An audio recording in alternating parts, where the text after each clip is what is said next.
Welcome to another Dragonlance Saga review episode. It is Bakukul Fears Wealth the 12th. My name is Adam, and today I'm going to give you my review of The War of the Lance, an anthology including names like Margaret Weiss, Tracy Hickman, Michael Williams, and Richard Knack. I would like to take a moment and thank the DL Saga members and invite you to consider becoming a member by visiting the link in the description below. You can even pick up Dragonlance gaming materials using my affiliate links. And this is the 40th anniversary of Dragonlance! Woo! It's actually more exciting than I'm portraying it, but it's awesome. So join in the celebration by submitting a video, a piece of art, or writing about Dragonlance. Just shoot it off to info@dlsaga.com or visit dlsaga.com for more information and to check it out. Now, I'm not posting anything until November 1st. That is when all of the submissions, and I've gotten a bunch of them so far, but I feel like there's some of you out there that could be sending me something. So, hook it up. Let's celebrate Dragonlance together. November 1st. And it's November because November was when Dragons of Autumn Twilight was released. I do know, and it is noted on the website, that there are earlier releases like DL1 Dragons of Despair and articles or short stories in Dragon Magazine like Test of the Twins. And those releases happened all throughout this year, 40 years ago. I know that. But Dragons of Autumn Twilight is how most people cut their teeth on Dragonlance, so that's why I'm using that date. And I didn't even start it until way late because I thought there was going to be some other celebrations happening. I didn't realize there weren't going to be other celebrations, so I just had to pick up that mantle and take it myself. All right. The way these work is that I'm going to give you my pre-written synopses of these anthologies and my thoughts as I was reading them. And then afterward, I'll just sort of riff on your comments. I see, Chris, you got some comments in the chat. Thank you very much. For anyone else, if you want to have a bit of a conversation with me, it's Friday. Let's have a little bit of fun. Throw your comments up in live chat if you're watching this live. And if you're watching this after the fact, go ahead and put them in the comments. I'll read them all, and I'll comment on them all. We may disagree, but that's part of life, and that's okay. We're all adults. Even if we're not adults, we'll treat you like adults. You know, be respectful. That's what life's about. Respect. All right, here we go. This opens with the poem Lorac by Michael Williams. Now, this is the first poem in these Tales 2 anthologies that I really liked. The story of Lorac Caledon is a painful one, and how he took the Dragon Orb from the Tower of High Sorcery to Sylvanost before the Cataclysm is great, because it speaks to the sentience and awareness of the artifact itself. And then it speaks to Lorac's adoration of the artifact as he is continually mesmerized by it, until the dragon army reneged on their deal and invade Sylvanosti. Lorac felt helpless to stop, and a legacy of peace and isolation in the hundreds of years since the Cataclysm, realizing that desperate times called for desperate measures. He tried to use the Dragon Orb to stop them, but was not strong enough, and it called Cayenne Bloodbane, who twisted Sylvanosti with Lorac's nightmares. It is a devastating outcome, but one that I actually appreciate from Cayenne's perspective, as the first two Dragon Wars were about the dragons being kicked out of their forests for the elves to then occupy, and then they tried to get it back, only to fail yet again. So, for Cayenne, I believe, sees it as, if we can't have this forest, neither can you. And he just torments the elves all the way through to the end of the Fifth Age. Which, I mean, talk about dedication, right? This guy hates the elves. All right, so ultimately, I thought it was a great little poem. It really contextualized Lorac's obsession with the Dragon Orb, which I always just sort of flippantly thought, oh, he's just being arrogant and stupid, and why would anyone try to do that, until Raistlin came along and with Fist Daedalus' aid actually did it too.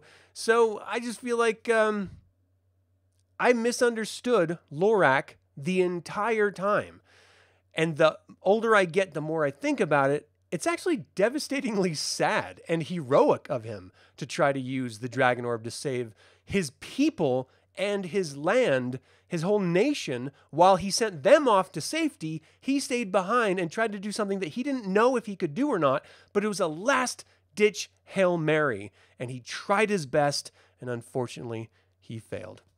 And it would last forever. I mean, it would last for like 50 some odd years ultimately, with Cayenne messing people up. And here I know. Everyone says it's cyan bloodbane. I get it. I understand that. Everyone says it's Sylvanesti. I get it. I understand that. But I'm not everyone. I'm me, and that's how I say it. And if you can't accept that, I understand. I get it. But that's how I say it, so what do you want? All right, the next story is Raistlin and the Knight of Solamnia and I know people say Solamnia, but it sounds too much like salami, and I can't take it seriously, so I have to say Solamnia. So, Raistlin and the Knights of Solamnia by Margaret Weiss and Tracy Hickman. This is the second story they get. I mean, this is the first of 2 stories that they get in this. And this is such a great story. All right, so I've read this short story so many times in so many formats, and it still remains one of my favorite short stories from them. Caramon and Raistlin are waiting in an inn to join a lord's army to fight goblins when a knight of Solamnia and his wife and son enter. They're shunned by the patrons, and the woman is hungry, exhausted, and they are destitute.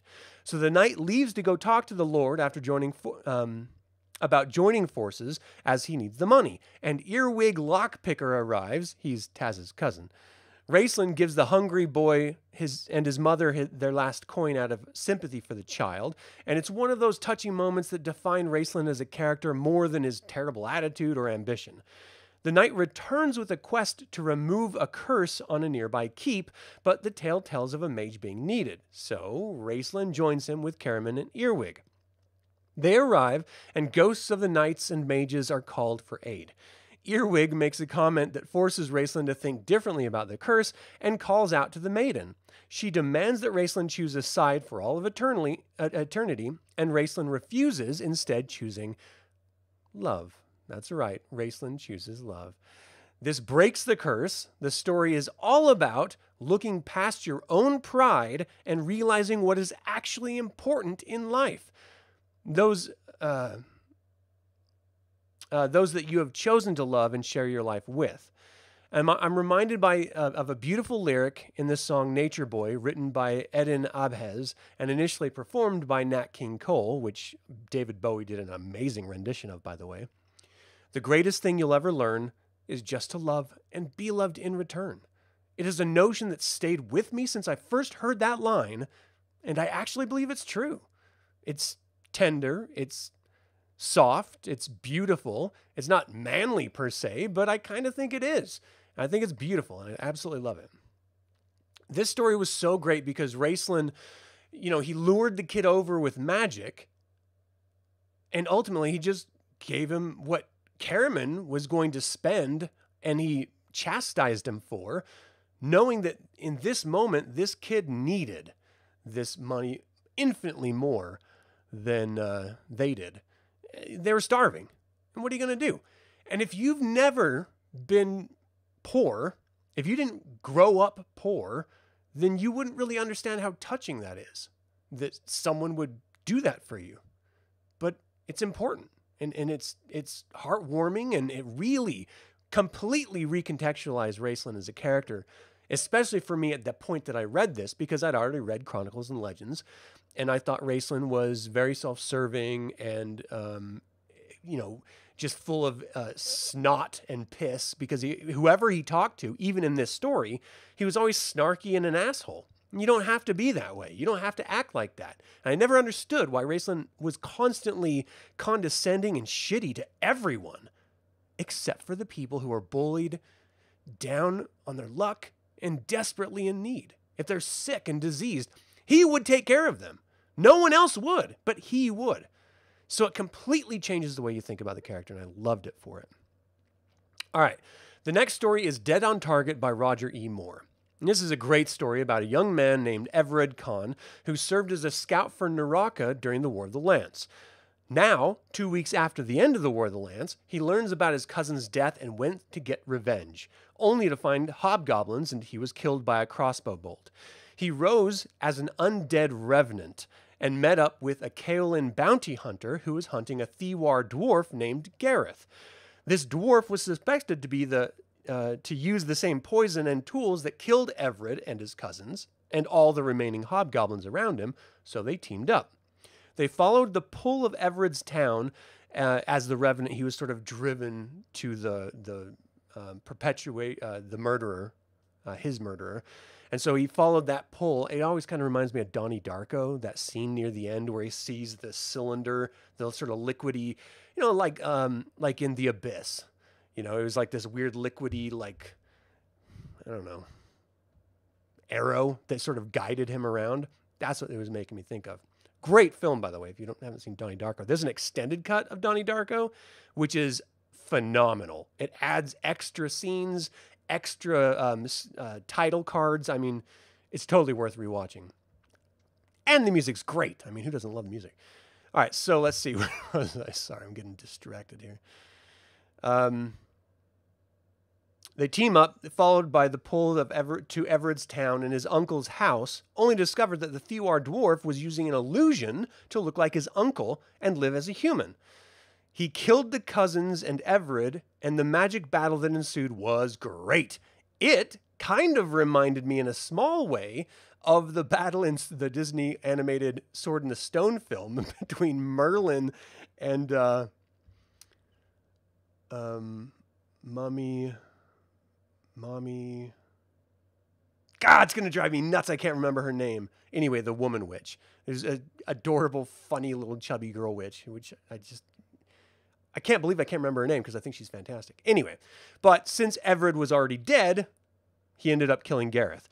This was a highly entertaining story, and it makes me want to use revenants in my game more often. Now, revenants are a Dragonlance specific creature. They showed up in DL1 Dragons of Despair specifically, and then in Dragons of Bond Twilight. Traditionally, revenants are sort of trapped to a location of their death. In this particular story, it was driven to the murderer, which caused him to die. And so I found like it was an interesting twist on the revenant monster, as it were, and the back and forth between Gareth when he realizes that this is an undead creature and is a spirit and is not going to kill him, and their sort of buddy cop teaming up absurdity, and that the revenant had to then wait for Gareth to do things like eat and sleep because he's a revenant, he's undead, he doesn't have to do any of that. And it's just funny to see it from the undead perspective of, oh my gosh, this is taking forever. We better stay here because it's safe and you can get your rest and I'll just wait for you to wake up. And I just imagine him like kneeling over the dwarf while he's sleeping. Like, are you awake yet? Are you awake? And as soon as the dwarf opens his eyes, he just sees the revenant's face like, let's go. Yeah, just like excited and ready. Totally amazing story. All right. The next story was War Machines by Nick Donahoe. Never know how to say his name. I think that's right. This was an interesting story about a girl named Mara who wanted to impress the Knight of Solamnia by bringing back a war machine from Mount Nevermind. She snuck in and met a gnome named Standback, who was working on a bunch of inventions, primarily a proximity alarm. They talked for a while, and then the alarm was tripped, and Draconians who were following Mara as she came in, they came in trying to steal the inventions that they knew were in Mount Nevermind, but they didn't know how to get in. They just followed her when they found out. Anyway, she used all the inventions that Standback had shown her about to defeat them. And the Draconians, thinking that they saw the worst of all of the tech, end up telling their companions about its terrors. And the gnome will now be able to get his life quest after having proved that his inventions worked, which is weird because the whole life quest, the whole concept of a life quest is that you are assigned it upon becoming an adult, or you adopt it from your parents if they did not complete theirs, not you invent something and based upon its success, you then are assigned a life quest. That's backwards and it makes no sense because Gnomes on Kryn's inventions never actually work. That's the whole point. They're all goofy and silly and explode in your face and have crazy outcomes. So I'm not sure Nick Donahoe understood that whole aspect of the story, but I still appreciate it nonetheless. It was a silly and fun story that I really liked the small scale of the story and the intimacy of the characters and the true desire. Mara didn't want to save a town. She didn't have a region that she was worried about. The Knight of Solamnia did, who she was then on behalf of him, unbeknownst to him, going to gather these things. And her character reminded me, I'm going to have a lot of these comparisons here. Her character reminded me of the young woman in American Graffiti, George Lucas's American Graffiti. She basically threatened the cool dude with the hot rod to get in and have him ride her around, or else she would scream out that he was trying to rape her. And so he like drives her around. It sounds much worse than it actually was in the story. And they just sort of they end up becoming like little buddy friends, like a like a brother-sister relationship by the end of the movie. But her attitude was exactly like that character's attitude, and I really appreciated the sort of lightheartedness of it all, especially when you're talking about the War of the Lands with all the devastation and the death. And let's have some fun for once, you know? All right. Great story. All right. The next one's called The Promised Place by Dan Parkinson. Now, this is a concluding tale of the Hybulp clan from the depths of Istar, traveling through the cataclysm westward. New generations later, they're still looking for the promised place and come upon a green dragon trapped in a cavern. The dragon promises to help them if they find her self stone. I've never heard of a self stone before, but apparently it's a stone that all dragons have, or at least this dragon had, that will heal her. This stone, well, I just said it. The stone will heal her so that she can then leave the cavern. As they were looking, an earthquake hits and buries her even more. The dragon tries to make a deal with the Agar dwarves, only to be told that they need to find the promised place, and Hybulp, Glitch the First, accidentally swallows the stone, which is very Saturday morning cartoonish. So the dragon must keep him near her chest to temporarily heal, and he either throws up the stone or passes it normally. They travel south to the Carolise Mountains, and the dragon is contacted by a great red dragon that she served before becoming trapped. He tells her that they're all regrouping and that she needs to come to him immediately. She reveals that she can't. She's stuck here with these gully dwarves until she gets the stone back. And ultimately, this red dragon suggests that she drops them off at Zack-Sarath and the pit. So the dragon leads the Hybulp clan to Zack-Sarath, and the tale is over. The strength of these Gully Dwarf stories are the back and forth of the characters, not the actual story itself. And I joined this one as it was the conclusion of the trilogy of the story, but I don't think I'll be ready for another Agar-centric story for a while. There's only so much you can do with the confines of, well, they can only count to 2, and they love rat stew, and they're really dumb. Like, you can tell a greater story than that, but that's always the story that's told. And so I kind of get tired of the same trope being used over and over again. Be creative. Like, for example, Margaret Weis's version of Akender in her Dark Disciples trilogy was brilliant. It broke all boundaries of what Kender were, but it still felt like Akender to its core. If you can reimagine these types of characters still staying true to their racial traits and identity, but present them in a way that's entertaining and different. And they just, with gnomes and with gully dwarves, for some reason, they always stick. Gnomes, they've actually done a pretty good job, like with Conundrum specifically. But gully dwarves, they always stick with the same tropes, and I just kind of get tired of it. I just feel like they're missing the heart of what gully dwarves actually are, you know? All right, so the next story is Clockwork Hero by Jeff Grubb. I am not a fan of gnome stories in general, but this one was a bit of fun. A gnomish invention inadvertently kills a dragon, and its high lord and prisoner falls to the ground. The gnomes of this small village collect them and treat them, trying to heal them up.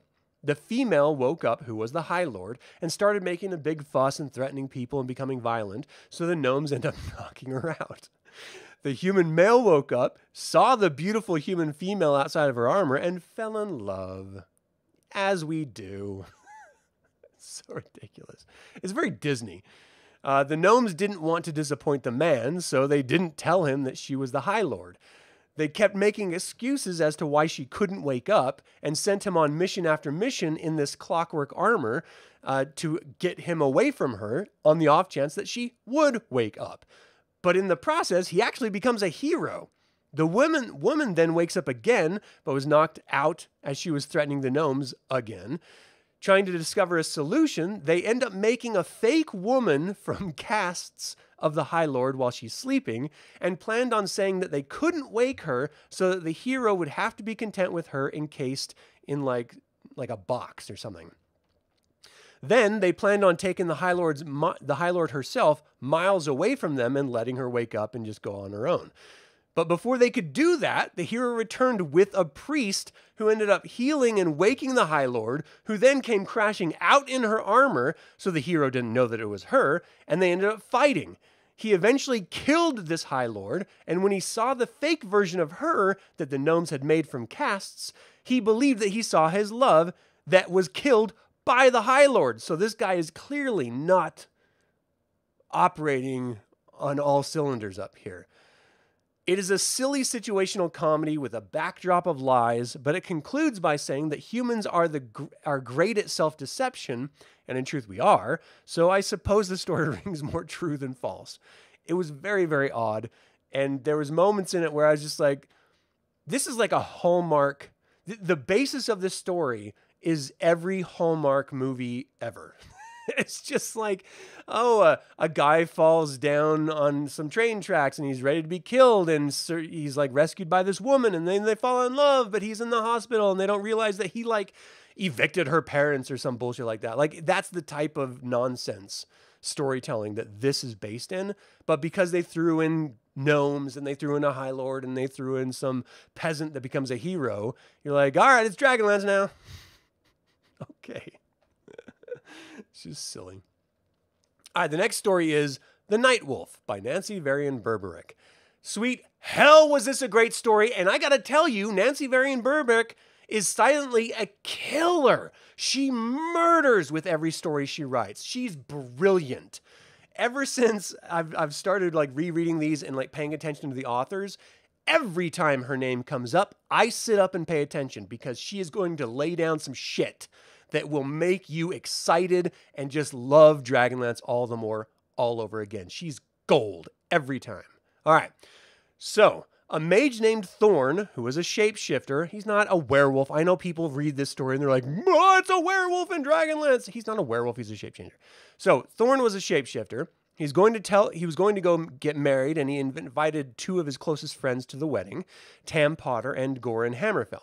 A rival black robe wizard arrived who was also in love with the woman and stole her, teleporting through magic to another room. Now, I'm not trying to tell people how to steal anyone or anything, but if you were going to, let's just say, steal someone else's would-be bride because you loved her and then sexually assault her, maybe don't teleport to the room over. Maybe teleport to like a keep somewhere, or a castle, or a tower, or the middle of the forest, or anywhere other than the next door. Because you're going to be found out, dude. She's going to scream because she doesn't want you to sexually assault her. Of course. And they're going to find you, you idiot. It was crazy. It's the weirdest setup. But I still contend that Nancy Varian Berberick is brilliant. All right. So he ravages the woman. I assume he couldn't have her willingly, or he wouldn't have taken her. Anyway, Thorn enters and shifts into a wolf and savagely rips the man apart, while his friends are watching, by the way. At no point did they, like, go to save the girl. He just immediately started tearing apart this dude that was ravaging her, and they were just, like, watching. I'm just saying, if I was there, I would like to think I would have gone to help the woman. I wouldn't be watching my friend turn into a wolf and like tear him to shreds while she's just like sitting there brutalized. That's horrible. Why would you do that? Anyway, the dying black robe cursed the three people. The shapeshifter would turn into a wolf annually and hunt and kill innocent people. It could only be stopped by these two friends killing him, but they would face horror if they ever tried to step outside of the shack when they tried to hunt him down and kill him, preventing them from doing so. So Tam dies, and the curse then goes to his son, Roulant, who grew up trying to kill this wolf as his father tried, also unsuccessfully.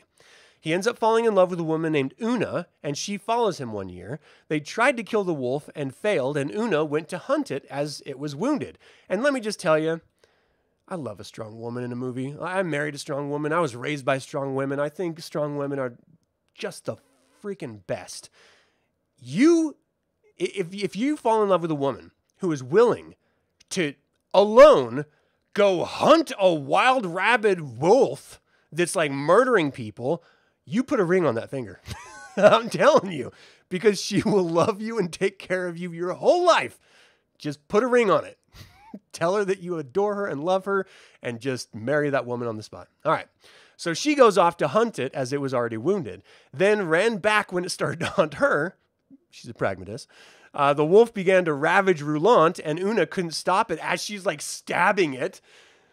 Garin then arrives, who is horrified and tormented, but finally shakes free of his torment and ends up killing the wolf by throwing his axe and like hitting it, and it ends up dying, revealing, of course, everyone knew it was Thorn, his friend. Now, the hook of this whole story was that Thorn was telling them, no, if you kill the wolf, I'm not going to die. But he's trying to get them to stop him. He is suffering from having to murder every year because of that curse.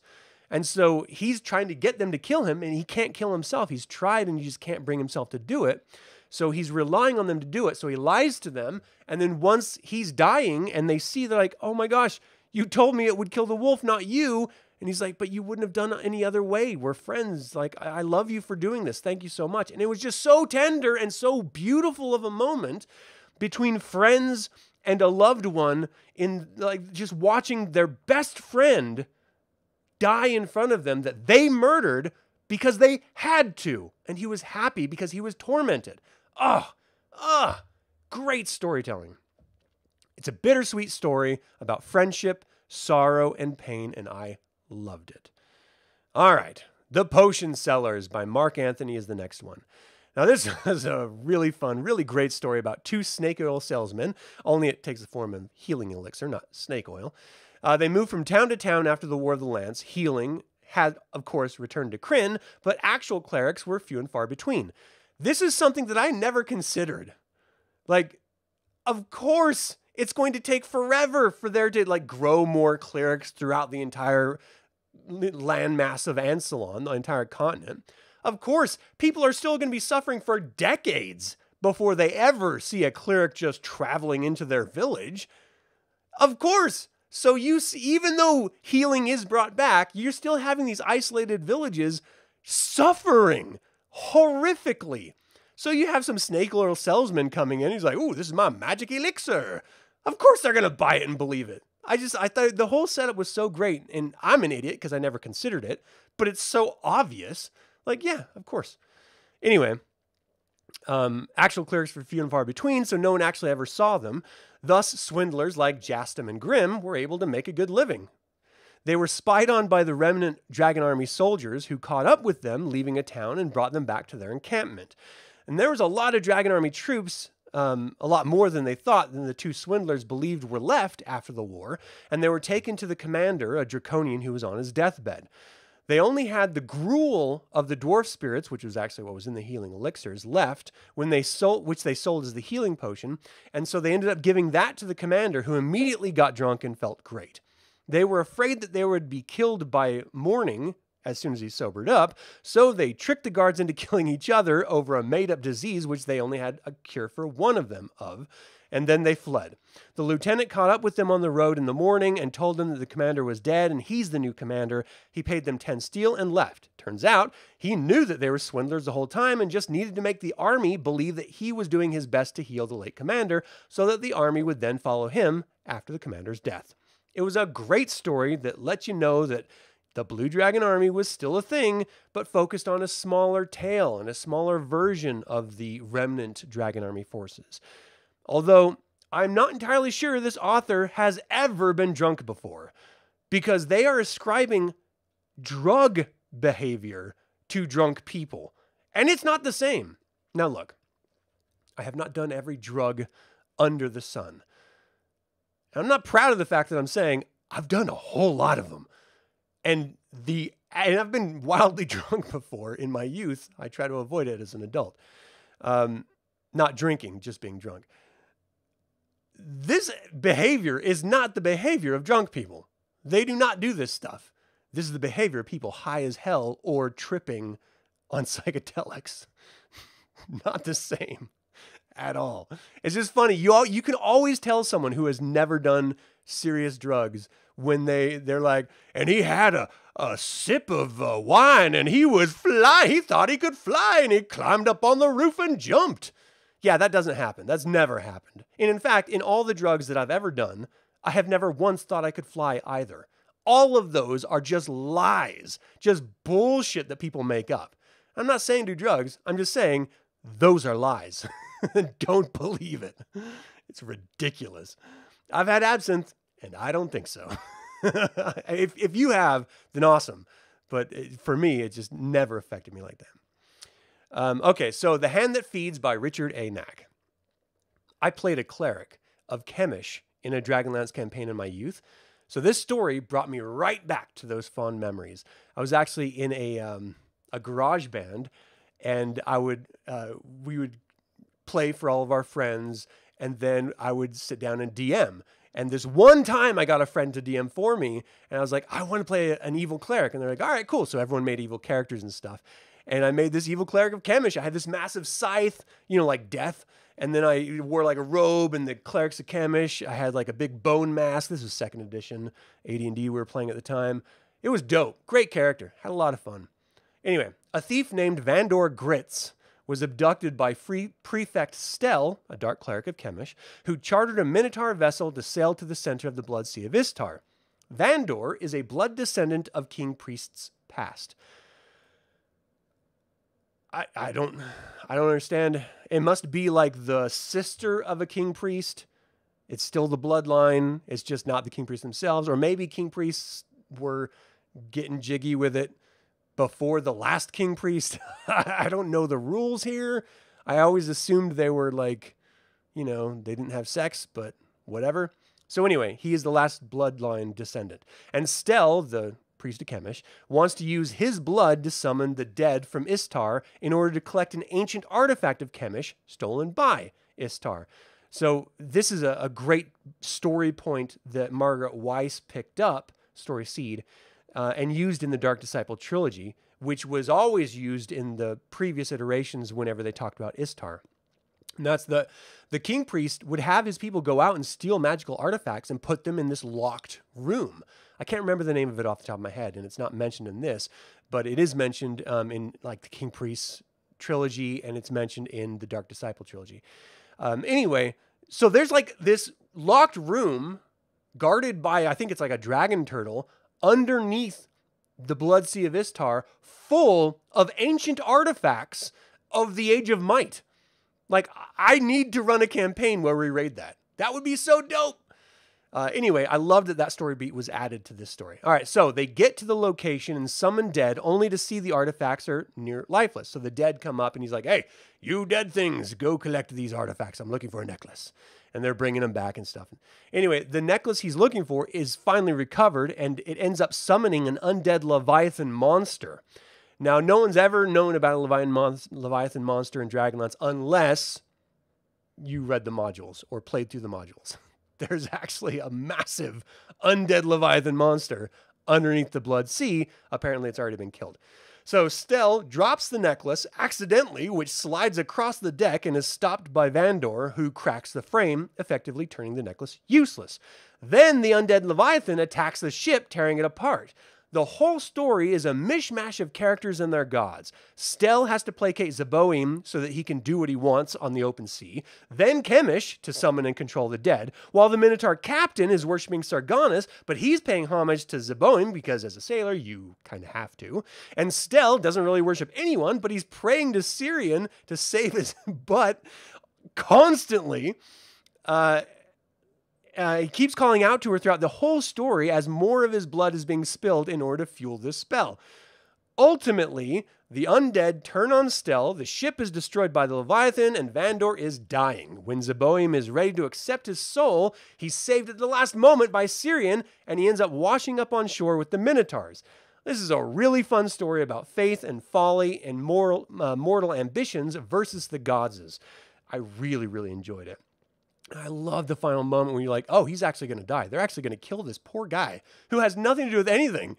And it like describes Zeboim in the ocean, like waiting to bring him into her, like close to her bosom, or I don't know, whatever the gods do. And then he's just like suddenly like pulled away. I was just like, yes, you did it, man. You did it. You're going to live. And then as soon as he washes up on the shore, he's looking at the Minotaurs. He's like, please don't kill me. I didn't have anything to do with this whole mess. And they're like, man, the fact that you just survived all that, you deserve to live. Peace out, Holmes. It was great. I love this story. So much fun. All right, so The Vanguard Campaign by Douglas Niles. This is a great series of letters from Forith Teal, the scribe of Astinus, to Astinus of Palanthus, and it's based on the diaries from General Baccharis, Gilthanus to Portheos, and Laurana's handmaiden, Melisson. It clearly illustrated Laurana, the Golden General's tactics and command over the Whitestone forces as she left the High Clerist's tower to the dismay of the Knights of Solamnia, they didn't want to do it, and mounted a campaign all across the plains of Solamnia, culminating in the Battle of Margard Ford of the Vingard River, defeating the dragon armies as told in the Dragons of Spring Dawning. The very end of that battle was told. Then she slowly marches the army to Calaman. It was really interesting to read the author's military insights applied to Dragonlance. I mean, I don't know if everyone knows, Douglas Niles wrote a lot of the original Dragonlance modules, and he's an old school war gamer. And so he has this love of war and war gaming. And you could tell by the way he's describing things in this story. It was interesting to read the author's military insights applied to Dragonlance and the descriptions of the tactics, descent, battlefields, and battles themselves.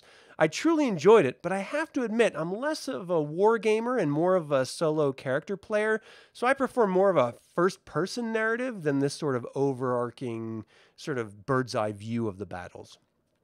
Nevertheless, it's a great read, and it gives a wonderful insight as to why everyone heralded the Golden General as a brilliant tactician.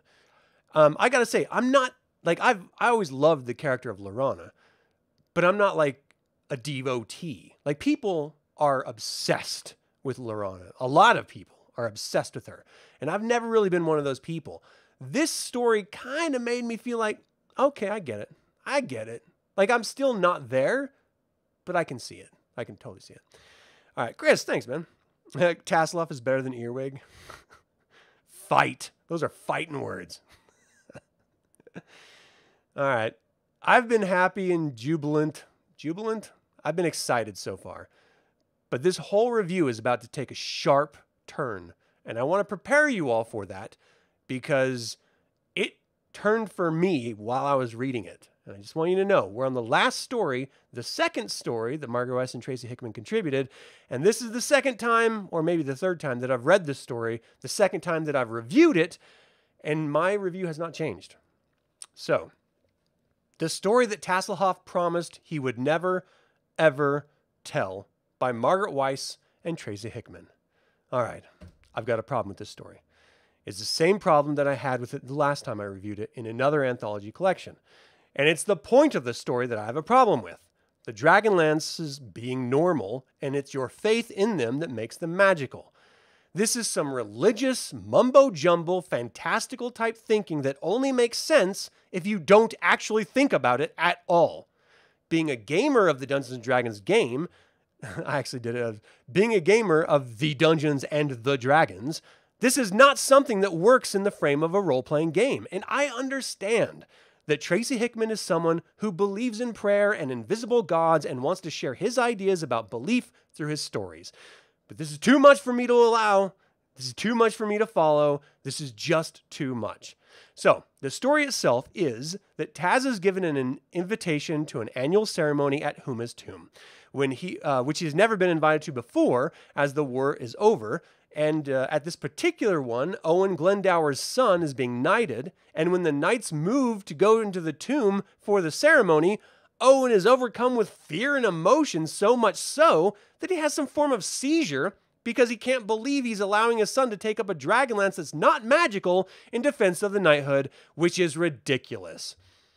I'm just imagining him squirming around on the floor like a worm, and then when they're like, "What are you doing, dude?" He was like, I just don't want my son to go with a Dragonlance that's just regular steel. But you fought the war and won the war with the regular steel Dragonlance. So what the hell are you wiggling around on the floor like a worm for? You've already proven in this story that that's not a problem. So why do you care if your son is doing the exact same thing you're doing, only after the war when there's not an actual threat of the Dark Queen returning yet? It makes no sense at all. It doesn't make sense for the character. It doesn't make sense for the plot. It doesn't make sense for anything. It's such a ridiculous setup to such a ridiculous story that I actually am getting angry. Like angrier than when I was when I read it, which was significantly retelling it. It's so stupid. All right. So this leads to Taz telling his story about the discovery of the Dragonlance that he swore he would never ever tell. Now, Theros Ironfeld also knows the truth of this, but he walks away saying that, it's not my story to tell. I can't tell someone else's story. How could I possibly tell someone else's story that I'm sort of the catalyst for? But okay. Which is a total cowardly move, by the way, and I don't see Theros Ironfeld as a coward, so I don't know why they wrote him like that. It was so that he could tell this stupid-ass story. That's why he made the character this way. So now we're all going through this tale from Taz's perspective, which is fine. I like Tasslehoff, and I like his perspective. I think he's funny and fun. Back when Taz first met Fizban in the tomb during the War of the Lance, they left to go to the Whitestone Council, but Fizban needed to save Owen's family, so he played stupid and walked in circles for a day. They all got lost constantly, and then ended up teleporting into the blacksmith room or the forge room and overheard Flint Fireforge and Theros Ironfeld talking about the truth of the Dragonlance and the fact that they were normal steel and they were not magical at all. That's right. Everything that we've ever been told about Dragonlances from Margaret Weis and Tracy Hickman is a lie, proven out by Margaret Weis and Tracy Hickman. Another reason why it infuriates me. So Flint goes on to say that faith is what makes them magical. And Fizban and Taz runs into Owen, who is a young knight at the time, looking for Derek Crownguard. They travel out together and fall down a hole into a white dragon's lair, where the truth of the Dragonlance comes out, but Owen uses one anyway after the first one broke in order to kill a white dragon, which he then kills.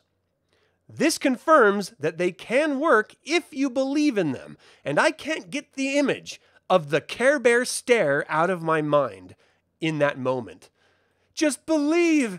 Everyone hold hands. Let's do the Care Bear stare. And their stomachs are shooting light and colors and shapes out of their bellies. That's what this story does to me. So Fizban needed to have Owen kill the dragon and then return to his family so that he could defend his family against a draconian attack instead of chasing after Derek Crownguard, which is what prompted this whole story in the first place. And then Fizban and Taz return to the Whitestone Council meeting. Back in the present, everyone is initially shocked and angry, but then accepts that yes, faith can make things magical, which again is utter nonsense. And then the story ends.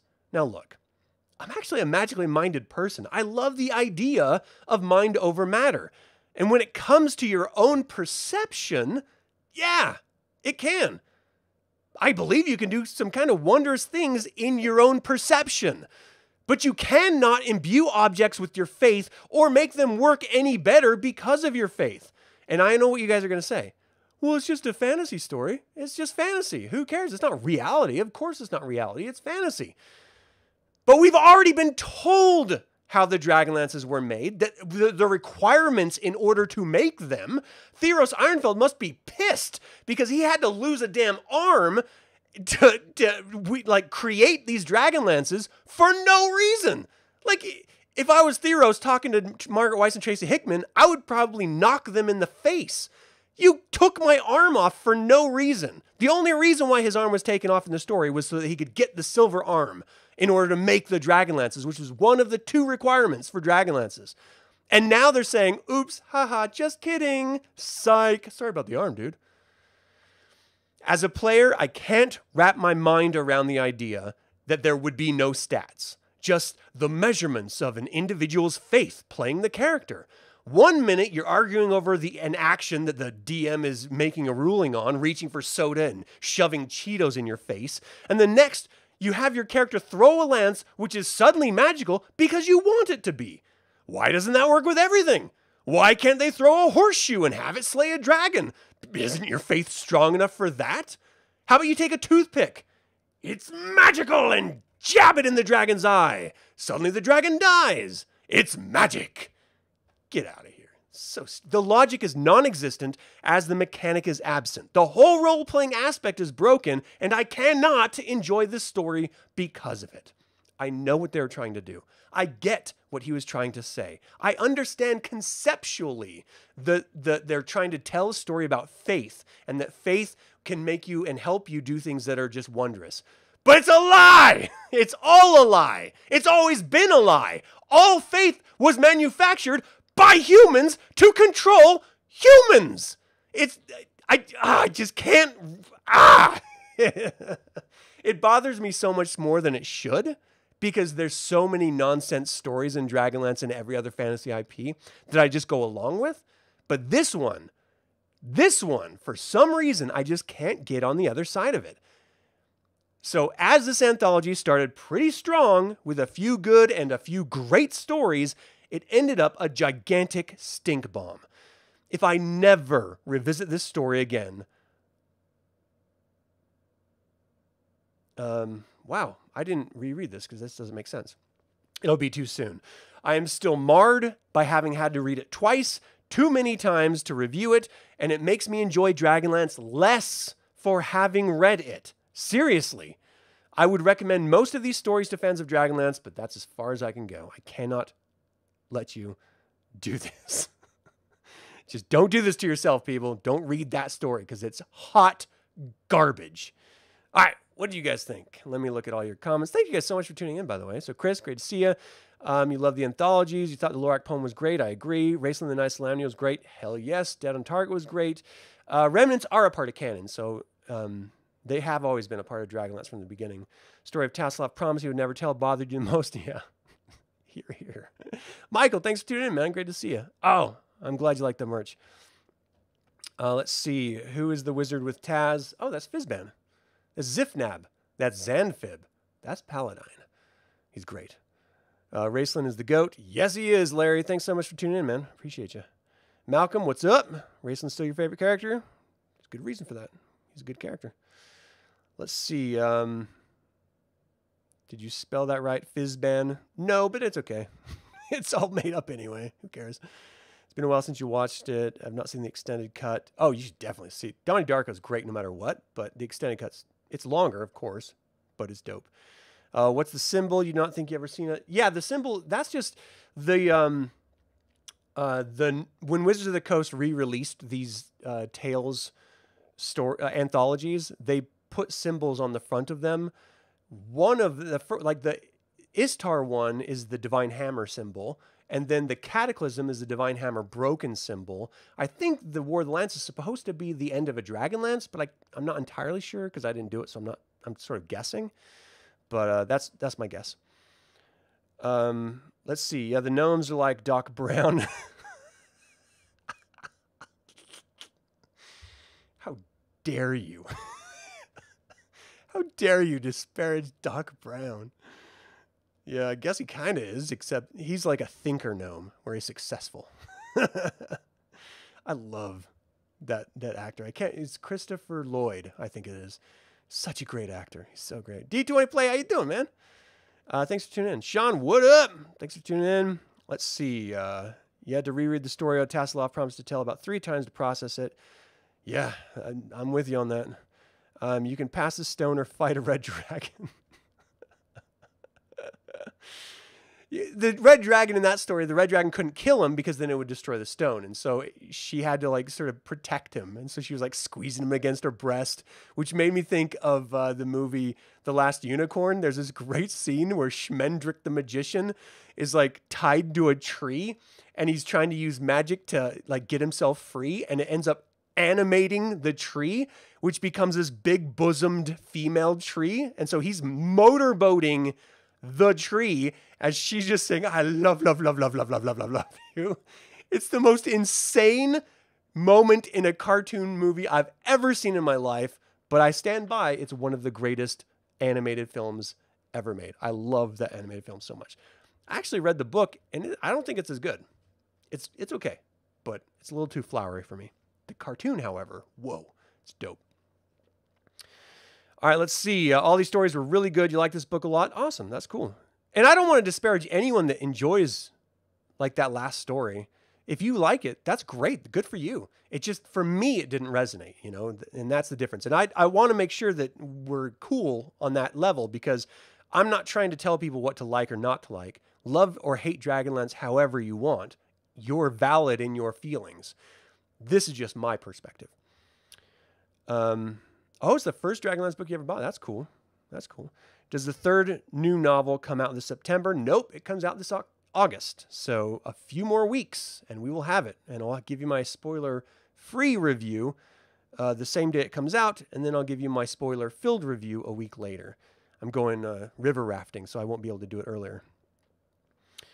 Let's see. They will have copies at Gen Con. I've never been to Gen Con. I've always kind of wanted to go, but I'm always kind of afraid to go because I don't know what to do. And I feel like I'm going to miss all the cool stuff because I don't know what to do. So, I don't know. Let's see. 8.6 per Amazon. Oh, I didn't know it was 8.6. Oof, that cuts into my river rafting. I thought it was the 1st of August. That sucks. Hey, Kim, how you doing? Thanks for tuning in. Let's see, what else? Kryn's Moon's config prevents traditional lycanthropy. Yeah, I mean, you can always make up whatever you want. I mean, who really cares? But I would say if you were ever going to add it in, have it be the Night of the Eye. Have it be something cool. And don't have it end. Have it last until like the last moon's procession leaves the 3, and then it ends. So it's not just like one night of a full moon. It's like, you know, a big, huge moment. And that's what causes you to go crazy.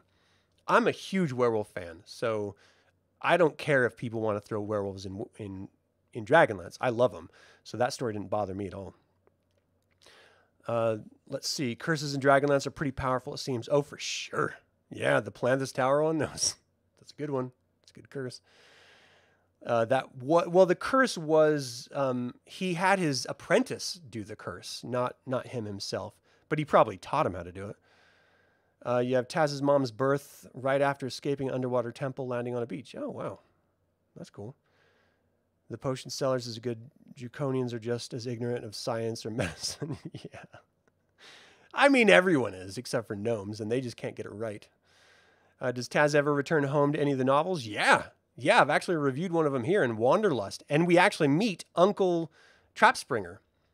Like, he's an actual character, which I always loved. I love that we get to see his home and we get to see Uncle Trapspringer. He never sees his parents, I don't think, because they're off doing something, but in Wanderlust, he does return home. Let's see. Is that everyone? Have I said hi to everyone? Thank you guys so much for tuning in, by the way. Yeah. I can go crazy. Just turn down the volume and watch me just gesticulate wildly. Pretend I'm casting a spell. Like Fireball or something. Let's see. The cover with Fizban is the original published. Yep. Hey, The Nook. How you doing? Thanks for tuning in. All right. Is Dragon Dawn... Is it a Dragon Dawn with a Dragonlance mixed in? Oh, yeah, for that cover, probably. You love DL11 by Douglas Niles. Yeah, I've always wanted to play. I started playing with Chris the video game version of it. And we got to finish the game. And I definitely want to jump in on one of your games. I got to find a time when I can do it, is all. And those of you watching, if you want to watch DL11 played, D20 Play has live plays of it. And you can actually join in when he, sets them up and stuff. I would highly recommend it. He has it down to a science. He's great with teaching you how to play the game, and it's really instructive, and it's a good game. Let's see. It was a good story, but Dead on Target was your favorite. The Goblins dialogue is so good from Roger Moore. Yeah, it was a good story. Let's see what else. We're told Laurana killed Filthaz, and then we got to prove it was a poem. Yeah, until Dragons of High Lord Skies, and then we got to see the actual battle, which was great. I really love that book, Dragons of High Lord Skies. We get to see Laurana and Kitiara face off mano a mano, which was dope. It was really cool. Are we going to fight dragons, weapons, or no? Any weapons, thanks? Yeah. If we're going to fight dragons, I'm just going to say my faith is very strong because I need to kill those dragons. Hey, Dragonlance audiobooks for free. How you doing, man? When you swear at an engine, it always starts running. That's magic. Not sure that will play well. Oh, you mean a vehicle engine. I'm the bigot in this situation. I totally misinterpreted that. My bad. Jeez. I don't know, Sean. I don't know why you do. I don't know. Amethyst, how you doing? Let's see. Top 5 DL characters. Tannis, Lord Soth, Raceland. I love me. Gosh, that's hard. I can't do a top 5 right now. I think I'm going to have to put more thought into it. Margaret Weiss said before, if you don't like it, don't read it. She doesn't read other people's Dragonlances. Yeah. And you know what else couldn't an author say? Like, that's all they can say. You don't like it, don't read it. It's your fault. I don't know about that, but yeah. All right, that's it, guys. I'm going to enjoy my weekend. I hope you guys do as well. Try to, if you're on the East Coast, dodge those hurricanes. If you're on the West Coast, get into some shade because it's boiling the surface of the planet right now. And if you're anywhere else, well, I don't appreciate that you're not suffering like we are. Except for, like, to go seriously really quick, if you're in the Middle East right now, sweet hell, feel so bad for you guys because you guys just can't get your shit together. Have a great weekend, everyone. That's going to do it for this Dragonlance saga. I don't even know how to close these out. I just got to read it. That's it for my review of War of the Lance. What do you think of the collected stories? Do you have a favorite one or a favorite author? And finally, have you ever played a game during or right after the War of the Lance? Feel free to email me at info@dlsaga.com. or leave a comment below. I'd like to take a moment and remind you to subscribe to this YouTube channel, ring the bell to get notified about upcoming videos, and click the like button. This all goes to help other Dragonlance fans learn about this channel and its content. This channel is all about celebrating the wonderful world of the Dragonlance Saga. Thank you so much for joining the celebration. So, until next time, my name's Adam with Dragonlance Saga. Slán Jafar.